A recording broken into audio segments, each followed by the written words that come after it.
ಎಲ್ಲರಿಗೂ ನಮಸ್ಕಾರ. Welcome back to my channel. ನಾನು ಅಕ್ಷಿತಾ.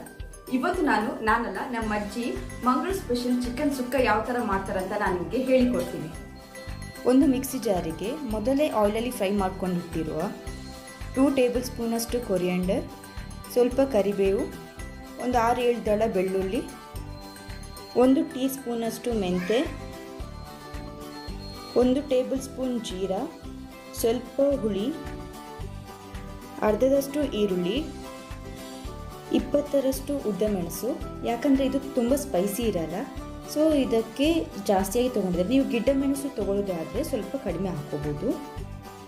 ಇವಾಗ 1 ಟೀ ಸ್ಪೂನಷ್ಟು ಟರ್ಮರಿಕ್ ಪೌಡರ್. ಇದಾದಮೇಲೆ ನಾವು ಇದಕ್ಕೆ ಸ್ವಲ್ಪ ನೀರು ಹಾಕ್ತಾ ನಾವು ಇದನ್ನು ಗ್ರೈಂಡ್ ಮಾಡ್ಕೋಬೇಕು. ಜಾಸ್ತಿಯಾಗಿ ನೀರು ಹಾಕಿ ರುಬ್ಬಬೇಡಿ, ಯಾಕಂದರೆ ಚಿಕನ್ ಸುಕ್ಕ ಮಾಡೋದ್ರಿಂದ ನನಗೆ ಅಷ್ಟೊಂದು ಗ್ರೇವಿ ಬೇಕಾಗಿಲ್ಲ. ಸೊ ಇದಕ್ಕೆ ಸ್ವಲ್ಪ ನೀರು ಹಾಕ್ತಾ ನಾವು ಇದನ್ನು ಪೇಸ್ಟ್ ಮಾಡ್ಕೋಬೇಕು. ಇವಾಗ ಒಂದು ಪಾತ್ರೆಯಲ್ಲಿ ಸ್ವಲ್ಪ ಆಯಿಲ್ ಹಾಕಿ ಇದಕ್ಕೆ ಸ್ವಲ್ಪ ಜೀರಾ ಹಾಕಿ ಫ್ರೈ ಮಾಡ್ತಾ ಇದ್ದಾರೆ. ಇದಾದಮೇಲೆ ಇದಕ್ಕೆ ಸ್ವಲ್ಪ ಕರಿಬೇವು. ಇದು ಚೆನ್ನಾಗಿ ಫ್ರೈ ಆದಮೇಲೆ ಇದಕ್ಕೆ ಮೊದಲೇ ತುರಿದಿಟ್ಟಿರುವ ತೆಂಗಿನ ತುರಿ ಹಾಕೋಬೇಕು.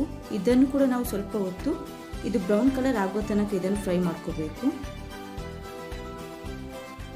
ಇದು ಚೆನ್ನಾಗಿ ಫ್ರೈ ಆದಮೇಲೆ, ಅಂದರೆ ನೋಡಿ ಈ ಥರ ಬ್ರೌನ್ ಕಲರ್ ಚೇಂಜ್ ಆಗ್ತಾ ಬರುತ್ತೆ. ಈ ಥರ ಆದಮೇಲೆ ಇದನ್ನು ನಾವು ಸಪ್ರೇಟಾಗಿ ಇಟ್ಕೊಳ್ಳೋಣ. ಇವಾಗ ಒಂದು ಮತ್ತೆ ಪಾತ್ರೆಯಲ್ಲಿ ಸ್ವಲ್ಪ ಎಣ್ಣೆ ಹಾಕಿದ್ದೀವಿ. ಎಣ್ಣೆ ಬಿಸಿ ಆದಮೇಲೆ ಇದಕ್ಕೆ ಅರ್ಧ ಕಪ್ಪಷ್ಟು ಆನಿಯನ್, ಅಂದರೆ ನಾವಿಲ್ಲಿ ಅರ್ಧ ಕೆಜಿ ಚಿಕನ್ ತೊಗೊಂಡಿರ್ತೀವಿಂದ ಅರ್ಧ ಕಪ್ಪಷ್ಟು ಆನಿಯನ್ ಹಾಕಿದ್ದಾರೆ. ಆಮೇಲೆ ಸ್ವಲ್ಪ ಕರಿಬೇವು. ಇದು ಚೆನ್ನಾಗಿ ಫ್ರೈ ಮಾಡ್ಕೋಬೇಕು. ಆನಿಯನ್ ಬ್ರೌನ್ ಕಲರ್ಗೆ ಟರ್ನ್ ಆದಮೇಲೆ ನಾವು ಇದಕ್ಕೆ ಒಂದು ಟೊಮೆಟೊ ಹಾಕಿಬಿಟ್ಟು ಆಮೇಲೆ ಮತ್ತೆ ನಾವು ಇದನ್ನು ಸ್ವಲ್ಪ ಫ್ರೈ ಮಾಡ್ಕೋಬೇಕು.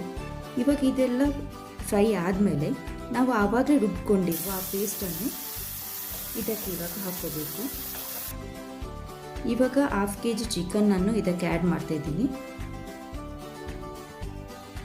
ಸ್ವಲ್ಪ ನೀರು ಹಾಕ್ತಾಯಿದ್ದೀನಿ, ಯಾಕಂದರೆ ಮಿಕ್ಸಿಯಲ್ಲಿ ಆವಾಗಲೇ ಸ್ವಲ್ಪ ಉಳಿದಿರುತ್ತಲ್ವ ಗ್ರೈಂಡ್ ಮಾಡಿರೋದು. ಆ ಪೇಸ್ಟನ್ನು ಸ್ವಲ್ಪ ನೀರು ಹಾಕಿಬಿಟ್ಟು ಇದಕ್ಕೆ ಮತ್ತೆ ಹಾಕ್ಕೊಳ್ತಿದ್ದೀನಿ. ಇದನ್ನು ಚೆನ್ನಾಗಿ ಮಿಕ್ಸ್ ಮಾಡಿಕೊಂಡು ಇದಕ್ಕೆ ಸ್ವಲ್ಪ ಉಪ್ಪು, ಅಂದರೆ 1 ಟೇಬಲ್ ಸ್ಪೂನಷ್ಟು ಉಪ್ಪು ಹಾಕಿದ್ದಾರೆ. ನಿಮಗೆ ಎಷ್ಟು ರುಚಿಗೆ ಉಪ್ಪು ಬೇಕೋ ಅಷ್ಟನ್ನು ಹಾಕಿಬಿಟ್ಟು ಸ್ವಲ್ಪ ಇದನ್ನು ಲಿಡ್ ಹಾಕಿಬಿಟ್ಟು ಇದನ್ನು ಕ್ಲೋಸ್ ಮಾಡ್ಕೊಂಡಿಡಬೇಕು. ಇದು ಬಾಯ್ಲ್ ಆದಮೇಲೆ ನೋಡಿ ಈ ಥರ ನೀರೆಲ್ಲ ಸ್ವಲ್ಪ ಕಡಿಮೆ ಆಗ್ತಾ ಬರುತ್ತೆ. ಇವಾಗ ನಾವು ಕೊಕೊನೆಟ್ ಇದೆಲ್ಲ ನಾವು ಆವಾಗ ಆಯಿಲಲ್ಲಿ ಫ್ರೈ ಮಾಡ್ಕೊಂಡಿಟ್ಟಿದ್ದೀವಲ್ಲ, ಇದನ್ನು ಇದಕ್ಕೆ ಹಾಕ್ಕೋಬೇಕು. ಇದನ್ನು ಹಾಕ್ಬಿಟ್ಟು ನಾವು ಚೆನ್ನಾಗಿ ಇದನ್ನು ಮಿಕ್ಸ್ ಮಾಡ್ಕೋಬೇಕು. ಇವಾಗ ಇವತ್ತಿನ ನಮ್ಮದು ಚಿಕನ್ ಸುಕ್ಕ ರೆಡಿಯಾಗಿದೆ. ನಾನು ಯಾವ ಹೋಟೆಲಿಗೆ ಹೋದ್ರೂ ಈ ಥರ ಮಂಗಳೂರು ಹೋಟೆಲಿಗೆಲ್ಲ ಹೋದರೆ ನಾವು ಇದನ್ನೇ ಚಿಕನ್ ಸುಕ್ಕ ಜಾಸ್ತಿಯಾಗಿ ಆರ್ಡರ್ ಮಾಡ್ತೀನಿ. ನಾನು ಗೀ ರೈಸಿಗೆಲ್ಲ ಚಿಕನ್ ಸುಕ್ಕ ತುಂಬಾ ಚೆನ್ನಾಗಿರುತ್ತೆ. ಅದಕ್ಕಿಂತ ನಮ್ಮದು ಮಂಗಳೂರಿದು ಬಾಯ್ಲ್ಡ್ ರೈಸಿಗಂತೂ ಇದು ತುಂಬಾ ಚೆನ್ನಾಗಿರುತ್ತೆ ಇದ್ರ ಟೇಸ್ಟ್. ನಮ್ಮದು ಇವಾಗಲೂ ಚಿಕನ್ ಸುಕ್ಕ ಅಂದರೆ ತುಂಬಾ ಫೇವ್ರೆಟ್. ನಾನು ಎಲ್ಲೋದ್ರೂ ಚಿಕನ್ ಸುಕ್ಕ ಇದೆಯಾ ಅಂತ ಫಸ್ಟ್ ಕೇಳ್ತೀನಿ. ಸೊ ಈ ಟೇಸ್ಟ್ ತುಂಬಾ ಇಷ್ಟ ಆಗಿದೆ, ನಿಮಗೂ ಇಷ್ಟ ಆಗ್ಬೋದು ಅಂತ ಅಂದ್ಕೊಳ್ತೀನಿ. ಇವತ್ತಿನ ಚಿಕನ್ ಸುಕ್ಕ ನಿಮಗೆಲ್ಲರಿಗೂ ಇಷ್ಟ ಆಗಿದ್ದರೆ ಪ್ಲೀಸ್ ನನಗೆ ಕಮೆಂಟ್ ಮೂಲಕ ತಿಳಿಸಿ.